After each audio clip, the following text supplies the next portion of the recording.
Mari kita berdoa. Bapa Surgawi, Bapa yang kami sembah dalam nama anak-Mu Tuhan Yesus, sungguh kami sangat bersyukur berterima kasih kepadamu Bapa untuk segala kasih kebaikan kemurahan Tuhan yang masih Tuhan nyatakan kepada kami sampai dengan pagi hari ini. Kami boleh tidur dengan tenang, bangun dengan selamat pada pagi hari ini tanpa kekurangan suatu apapun. Sebelum kami mulai aktivitas kami, izinkan kami untuk terlebih dahulu bersekutu dengan Tuhan, berdoa, memuji muliakan nama Tuhan, dan mendengarkan kebenaran firman Tuhan melalui channel YouTube ini. Berbicara bagi kami Tuhan, nyatakan kuasa-Mu, nyatakan isi hati-Mu, karena kami telah siap untuk mendengarkan kebenaran firman Tuhan. Dalam nama Yesus kami berdoa, amin.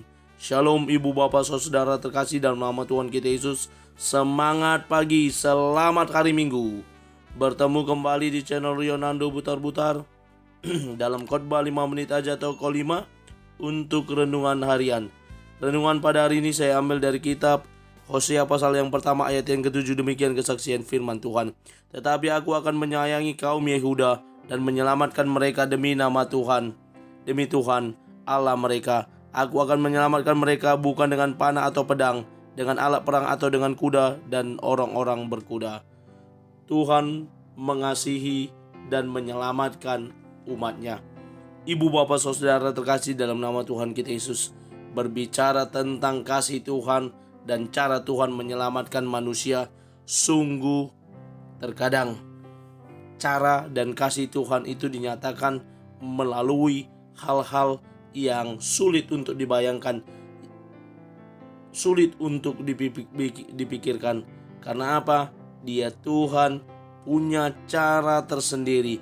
Dia Tuhan punya skenario tersendiri untuk menunjukkan kasih-Nya, untuk menyatakan kalau pada saat itu juga Tuhan sedang marah terhadap umatnya.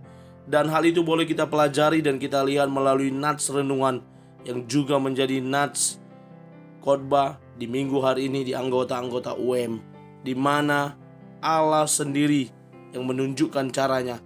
Cara yang ditunjukkan sedikit unik dan mungkin di luar nalar manusia, di mana Dia menyuruh hambanya, Dia menyuruh Nabi Hosea untuk pergi menikahi Gomer, seorang perempuan sundal.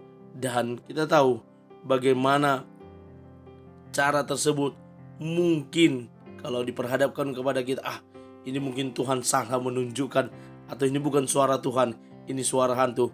Tapi Hosea mengerjakan apa yang diperintahkan oleh Tuhan.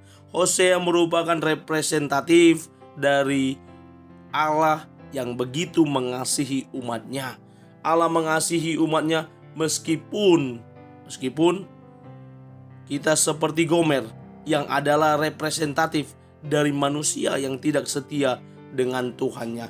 Kita tahu kalau perempuan sundal, dia pasti melakukan persundalannya terus-menerus. Dia tidak bisa setia kepada satu orang pria, tapi dia akan bergonta-ganti dengan pria-pria yang lain. Dan Hosea disuruh oleh Tuhan untuk menikahi perempuan yang seperti ini. Namun dalam perjalanannya kita mulai lihat bagaimana Hosea tetap mengerjakan apa yang Tuhan katakan. Selanjutnya dia juga mengerjakan perintah Tuhan ketika Gomer melahirkan seorang anak laki-laki. Tuhan bilang sama Hosea, buat namanya Israel. Ketika dia lagi melahirkan seorang anak lagi, disuruh membuat namanya Lo Ruhama. Dan ketika melahirkan lagi, dia disuruh buat nama anaknya Lo-Ami. Semua nama anak Hosea ini menunjukkan,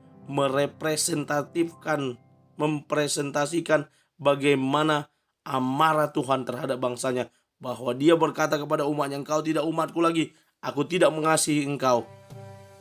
Inilah gambaran bagaimana kelakuan Israel yang tidak mau mengandalkan Tuhan. Mereka justru lebih mengandalkan manusia. Mereka berkoalisi dengan Mesir untuk mengalahkan Asyur.